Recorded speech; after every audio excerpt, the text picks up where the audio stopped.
Hey guys, welcome back to Ion Cricket. I'm joined by Viren here, and we're here to discuss the game that happened yesterday. And what a historic game! India, USA versus Pakistan. USA takes the W. Viren, what are your initial thoughts on this game, and how happy are you to see this kind of surprise? I never thought I'd say this in any context, as I said on a tweet last night, but USA, USA. I've never said that before. I hope I never have to say it again. But what an exceptional display by USA. And I think I called this. Junior, you and I have had Yeah, discussions off and with a few of our other panelists off air as well. I said that this was going to be a banana peel for Pakistan, and it proved to be the case. This US side is a very well-rounded outfit. You have when you speak about role fulfillment, they have players that can deliver on the biggest stage in each of those roles and in each of those capacities. And yeah, I'm going to say this now. I expect USA to progress to the Super 8s, and I also expect them to trouble a few teams that they meet there. Um, they have a very high ceiling, this team, and very well led by Stuart Law and Monarch Patel. I think they have a very clear-cut plan in terms of how they want to face so-called big opposition, and we saw that on full display last night slash early this morning. the level of enthusiasm we saw from them on the field, I think that showed that they really deserved this win. From that very first catch that they took, Viren, I was enthralled into the game. What a catch by Taylor to dismiss Rizwan, a very dangerous batsman in a field like that. And I think it's been made quite clear over USA's performances on this field that this is a batting pitch, and 200 is a possible target on this pitch, which they have shown with their batting prowess one more time. Exactly, yes. And as you said, they got off to the perfect start with Stephen Taylor's catch of the tournament in my books. It goes back to the last World, the 2007 ODI World Cup in the Caribbean, where Dwayne Leverock of Bermuda took an absolute outstanding one worldie of sorts at first slip. So there were throwbacks to that. And I think thereafter, I don't think Pakistan ever really recovered in those first 6 overs. And Babar Azam was right in saying that they lost a lot of momentum early on, and that proved to be very costly. And I think one other thing that I need to add is the fact that throughout the game, throughout the 40 overs, or in this case, 42 overs that we saw, USA always retained their composure throughout. Even going into that final over against a very experienced Haris Rauf, um, chasing 15, I think Aaron Jones and Nitish Kumar were Nitish Kumar. absolutely outstanding. And we were having discussions of it was surprising to see Corey Anderson still in the dugout, because I would have expected him to come out with his experience. He's a big match player, but USA clearly had a plan, and that plan proved to be very effective. Absolutely. I just think, as you mentioned, Pakistan just couldn't keep their composure.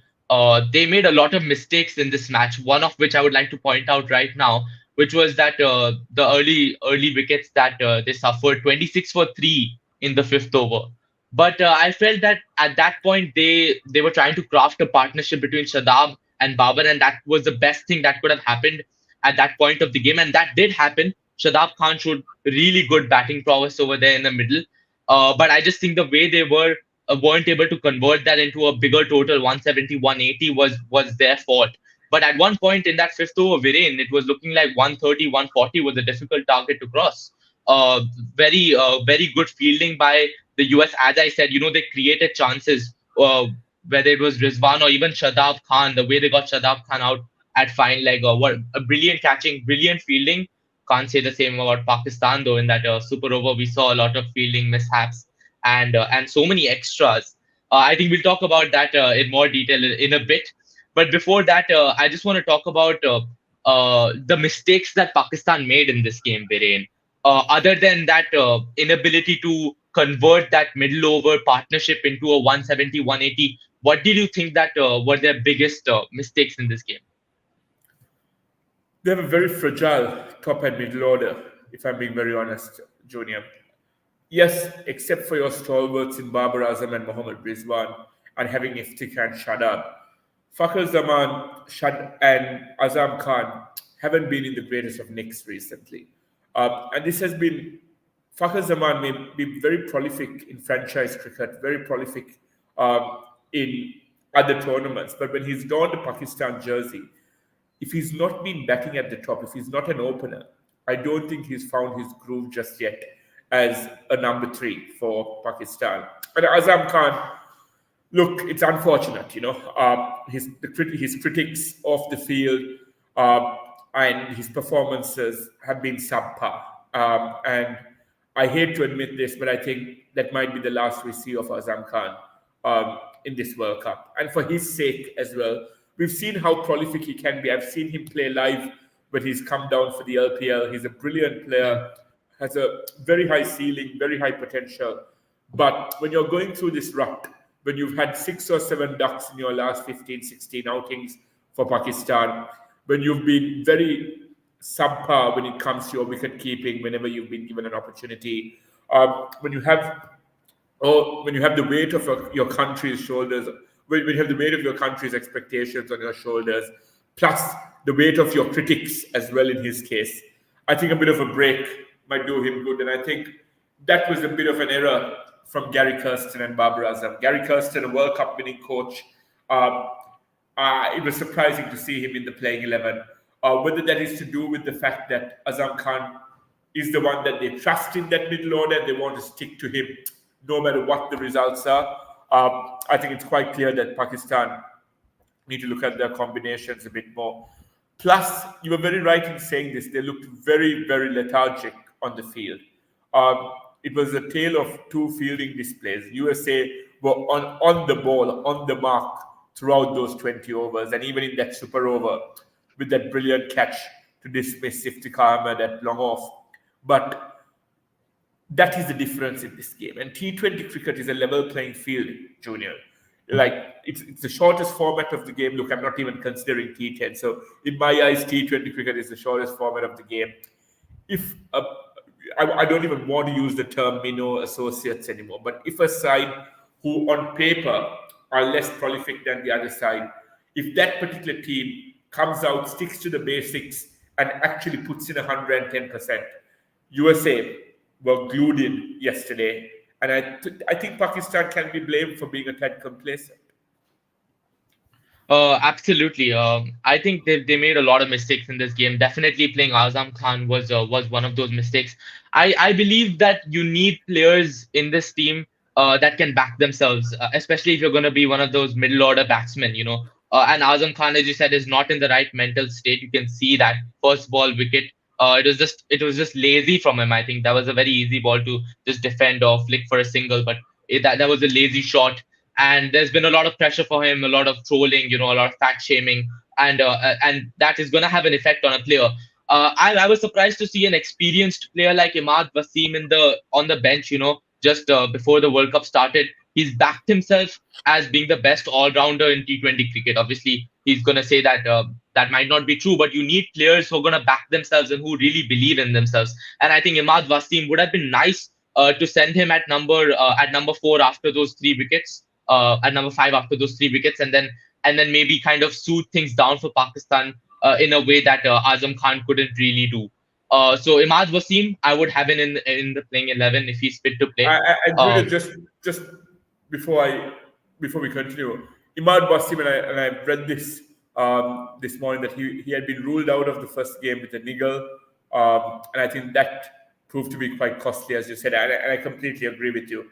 If Pakistan needs a finisher with experience, it has to be Imad Wasim. Plus, he can deliver with the ball as well. And I will get to that, and I want to get your take on this. Shadab Khan has looked off color with the ball. He hasn't been in prolific form with the ball. So I think it's crucial that Imad Wasim comes back in to help Shadab fulfill his quota of overs. Yeah, and just to highlight how they're going to be playing their next match against India in New York, and I think you need people with high arm actions like Imad Wasim rather than a wrist spinner on that pitch. So I think Imad Wasim is a must if he's fit to play. You bring him in for Azam Khan. Even if Shadab Khan is not doing well with the ball, he seems to be fitting in perfectly. Only middle order batsman that's doing well for Pakistan. He's scoring runs for the past couple months, and he's shown potential with the bat. So I think Shadab Khan is perfect in that middle order.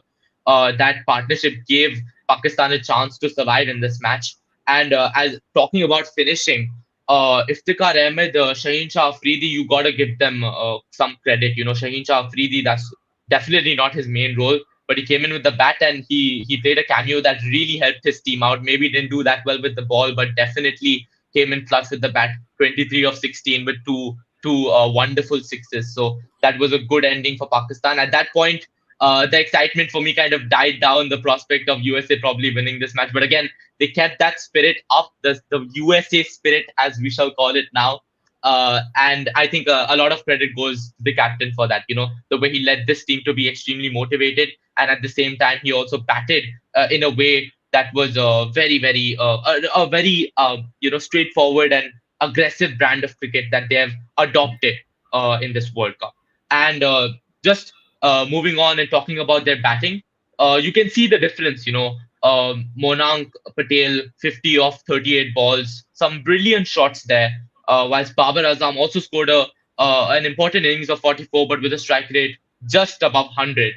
Even though he was at one point settled with Shadab and could have taken that chance to, really up his strike rate, give Pakistan a fighting chance. But I think you can see how their approaches differed there, both these batsmen. What did you think about that USA top order? With Goose and with Monank Patel and their batting. Moran Patel led from the front. That was a captain's knock under pressure. And potentially the biggest game he's played in his career. Playing at home in a World Cup against Pakistan, one of the most formidable teams around the world. That was a brilliant half century. And Alexander Gauss, I think, was brilliant. Andre Gauss, I think, was brilliant in that game as well.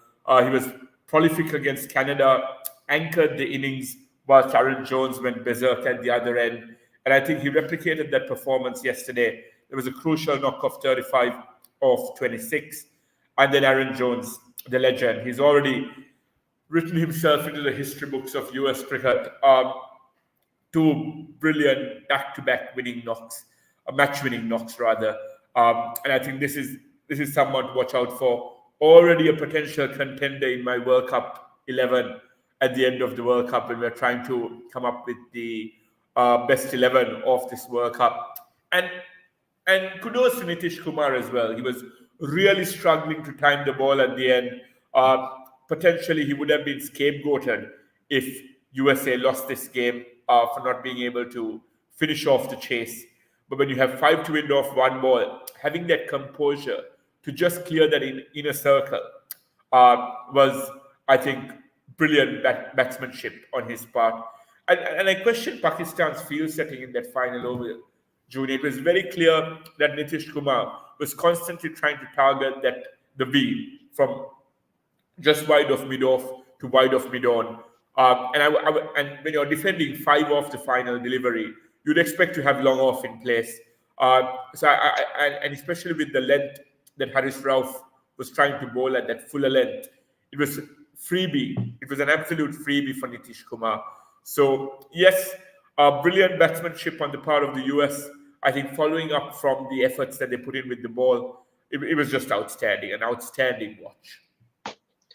Yeah, absolutely. And just talking about that last over, I also agree that the field placement was slightly wrong. But I also would like to point out that I believe the bowling order was not at all right. I don't think you should have given Haris Rauf that last over. It's very easy to use his pace to sometimes he can go for runs because of that. Mohammad Amir was the clear choice for that last over, and we saw the result of that. They needed 12 of 3, and they were still able to level the score. So I don't think that was a good decision to go for Haris Rauf. Overall, yeah, Aaron Jones. I wanna talk about him like separately for a second because I think he's going to become an icon. Viren, the way he plays spin and the way he strikes against spin. You watch that first game against Canada where he hit, if I'm not wrong, 10 sixes.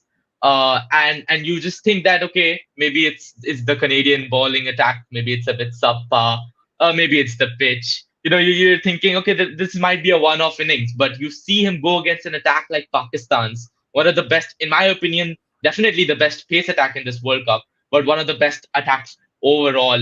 And you see him striking like that. It's just exemplary. It's totally stellar. I'm very excited to see him back throughout this tournament.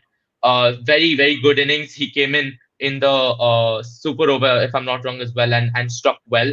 But mostly, I think super over. When we talk about the super over, Viren, it's very clear that despite being the most experienced bowler Pakistan has, Mohammad Amir failed, and it's a pattern that we're seeing from a long time that Pakistan is not able to handle pressure situations in T20s, especially when it comes to super overs or ball outs or any type of pressure situation there. But I think it was very poor. Whether it was the fielding, whether it was the wides, the extras, just gave away runs, made it much easier for US to secure the win. What did you think about the super over win?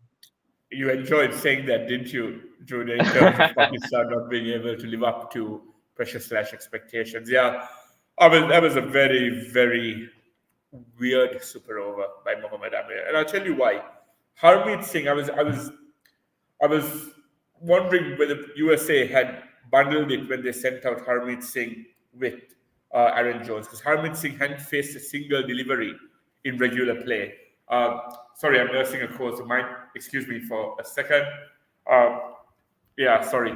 And whenever he was on strike, Mohammad Amir just gave him a freebie, a wide down the leg side for him to get off strike and to give Aaron Jones the bulk of strike. And potentially that may have been the game plan, to have someone to throw Mohammad Amir off guard so that Aaron Jones gets maximum exposure at that end. And yeah, from your most experienced veteran with the ball, to concede 19 is basically unforgivable. Only 10 off the bat with 9 extras. So that's not something Mohammad Amir would be proud of. And I was quite surprised that they didn't go with someone like a Nasim Shah or Shahin Shah Afridi in that super over. Just because Nasim Shah seemed to be the one bowler who USA didn't quite get a hold of in terms of utilizing that extra bounce. Harris Rauf was taken to the cleaners in the final over, so I understand why they didn't give him the opportunity of bowling in the super over. But let's look at the other side of it. Saurabh Netravalkar, right? He's an he's a prolific academician off the field. Played for India in the Under 19 World Cup. Brings in that experience, and I was quite surprised as well because I thought to go with Ali Khan with his express pace. But I think the US think tanks, Stuart Law and Monang Patel, realized that extra pace would offer certain freebies to the batsman, just as it did in the case of Harris Rauf's final over.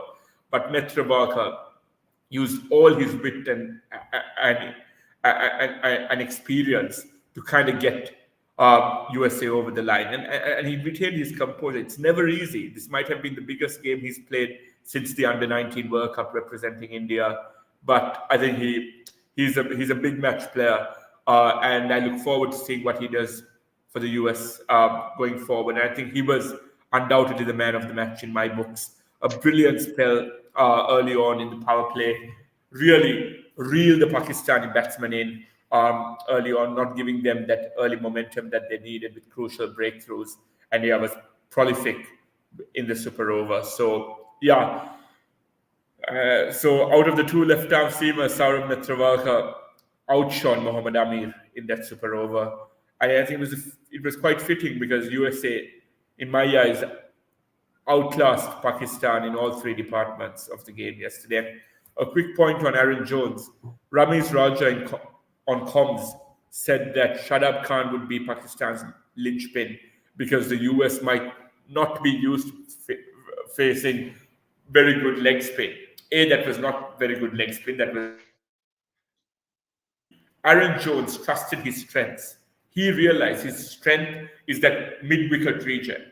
And even though that was a longer boundary that he targeted in Shadab Khan's final over, that six was the turning point in the game in my books because Pakistan were gaining some momentum, and it seemed like their experience was going to help them in terms of seeing this game out But that six that Aaron Jones hit off Shadab Khan really rekindles some belief in the US camp.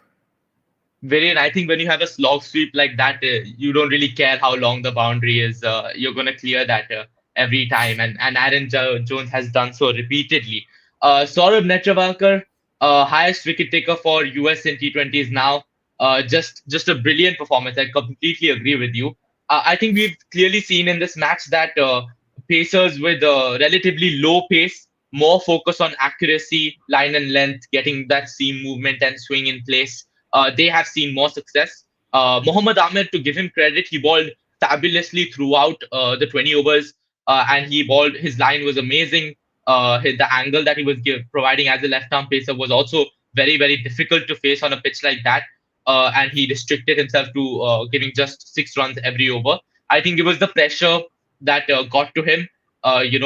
Pakistan had a lot to lose in terms of reputation, and USA went in with nothing to lose. So I think Mohammad Amir definitely felt that pressure. But to be fair to him, he bowled tremendously for the 20 overs of the match. Netravalkar as well. I would like to see a lot more from him. This team has 3 Indian under-19 players, Viren. Just like to point that out. One is sitting on the bench, and it's just fascinating to see how a team that is filled with immigrants, just like the US of A, is doing so brilliantly.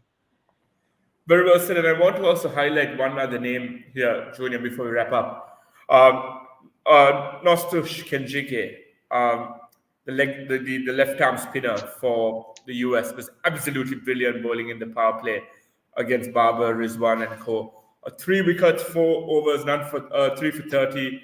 And this is where you were right when you said Imad Wasim was a big miss, because Imad Wasim would have fulfilled that role for Pakistan as well. And I'm beginning to wonder, and this is a discussion I was having about tomorrow's game against Bangladesh for Sri Lanka, which is being played on the same strip. There is potential for someone like Adunit Wellalage to come in, seeing how left-arm spinners are finding it quite useful in these conditions in Dallas. But yeah, Kenjige bowled brilliantly, and Kenjige and Netravalkar were outstanding bowling in tandem. There was a brilliant partnership. We speak about partnerships with the bat, but there was an outstanding partnership as they bowled in tandem in the power play. And I think that's where Pakistan fell short. I think in the power play and in the depth, in the power play with the bat and in the depth with the ball, they got their tactics all wrong. Yeah, and Imad Wasim is no stranger to bowling in the power play, so he would have been a big asset to have this game, Viren. I think it was a very, very fun game to watch overall. Very, very good performances from the US. A lot of good performances, and I think I would like to see US continue to perform like that, make it to the Super 8. We want to see some stellar performances. Maybe we see a few more surprises down the road, and we'll be right here to cover them with you guys. Thank you for Junior, watching. Before we wrap up, just a quick reminder to all our viewers that we are going to be launching a very fun World Cup special / World Cup series titled Spy on Cricket. We'll be launching our first episode later on today. Stay tuned, subscribe to the channel, and feel free to follow us on all our social media platforms. A member of our team has put up the criteria to be eligible for certain giveaways over the course of that special World Cup series. And Junior, Adil, and I will be here to cover all the long form reviews as well. So yeah, Junior, I'm going to make a bold prediction. I said this at the start of the show. USA and India are going through from that group. And I think yesterday's game is going to come back to haunt Pakistan. And as I see them making a first round exit in the Caribbean, it's not the first time that they'll be making a first round exit in the Caribbean. In 2007, Ireland got the better of them. And I think the US has got the better of them here. Absolutely. Looking forward to watch USA throughout this World Cup.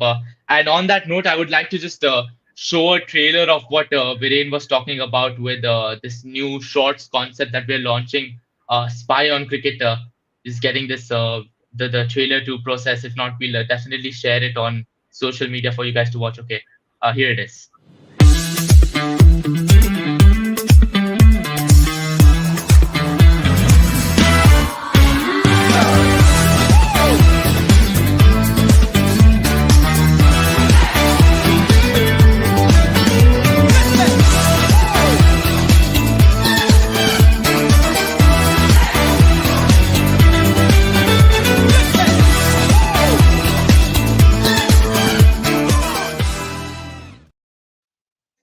A lot of exciting things yet to come, a lot of exciting partnerships. We're looking forward to it. Stay tuned. Thank you for watching.